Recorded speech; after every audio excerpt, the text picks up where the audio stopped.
and serve them, that's when I started to really experience joy. And so I became addicted to that. I became addicted to serving other people at a super high level.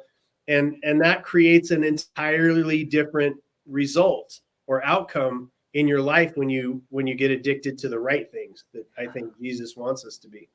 Well, it makes me think of this public speaking scenario where the person on stage asks how many people in the audience love to help people, and everyone raised their hand. And right after that, they said, how many people like to ask for help?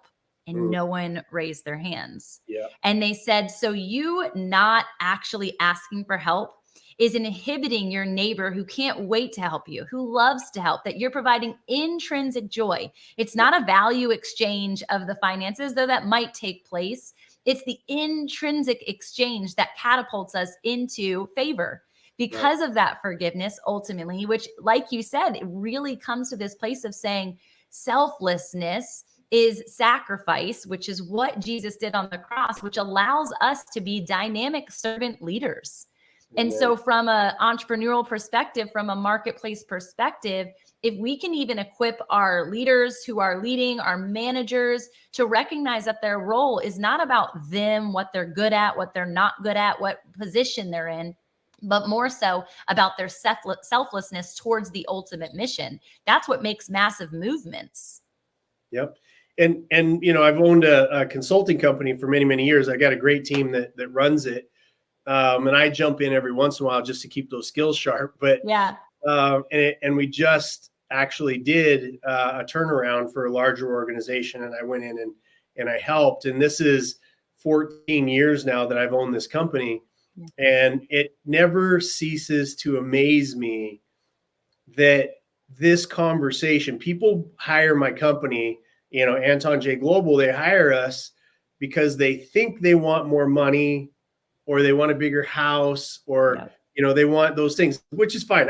Whatever anybody wants is up to them. It's not for me to judge. But what they end up finding out, because our companies are a reflection of who we are, it always comes back to the reason why you're in the situation you're in is because you're focused so much on what you're going to get.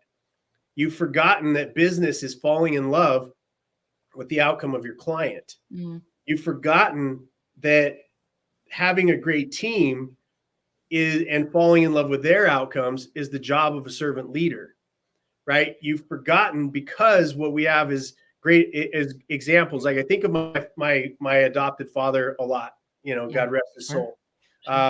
He's dead now, but I think of him a lot. And I think of the lesson, the example that he was setting for me, which was, women are less than, children should, be beaten, their anger, upset.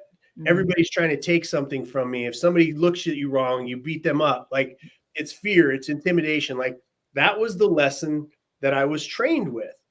And so that was the way that I was raised. That's how I interacted with people. I did what I knew.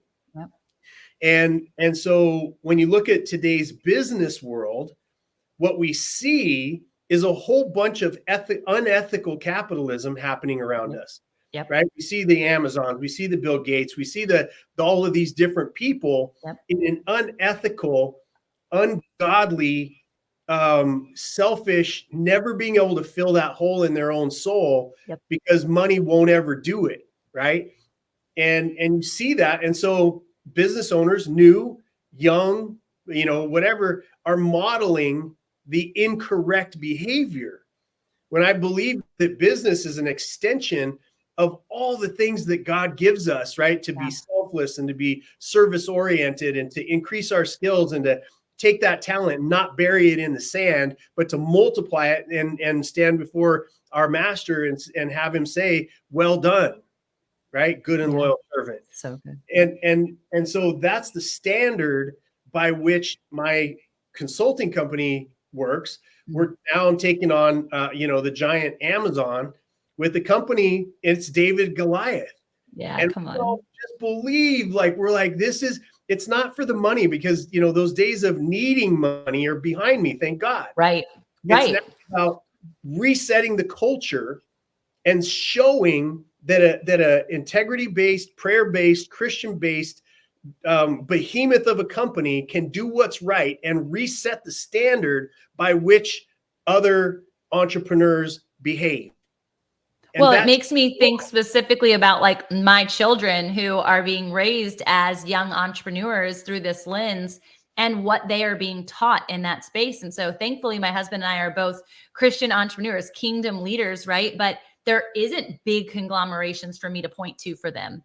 right. And so when I'm giving examples, I'm like, how could you do this better? Right? We're constantly having to manipulate what is visible with our eyes based on the premise of the Lord, which, you know, that's forevermore. I don't think that that's going to go away until he comes back. But I believe with my heart of hearts, while witnessing people like yourselves, companies like yourselves that are on the rise, this is going to be something just like we were talking about before we get on here, that if we aren't willing to partner, if we aren't looking to other people, the body of Christ has to operate as one.